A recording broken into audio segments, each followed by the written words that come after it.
Twinkling Srabonno একটা comment করেছেন, আপু আমার আমার ছোট বোন 18 বছর হতে কয়েক মাস বাকি আছে। 16 বছরে বিয়ে হয়। ওর স্বামী কয়েকবার মারছে ওকে। এখন ডিভোর্স দেওয়ার জন্য চাপ দিচ্ছে, হুমকিও দিচ্ছে। এখন কি করব? দেনমোহর কি পাবে? কি করতে হবে প্লিজ বলেন আপু।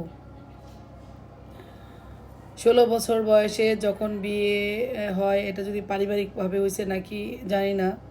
যদি পালিয়ে বিয়ে করে থাকে সেক্ষেত্রে আপনাদের উচিত ছিল মামলা করা। আর যেহেতু আপনারা মেনে নিয়েছেন, সেক্ষেত্রে এখন আর 18 বছর হইতে হবে না। ওর কাবিননামা আছে, ওই কাবিননামা দিয়ে সে তার হাজব্যান্ডের বিরুদ্ধে যে মারধর করতেছে, নির্যাতনের মামলা করতে পারবে। আর দেনমোহর অবশ্যই পাবে, সেটা 18 বছর হতে হবে না।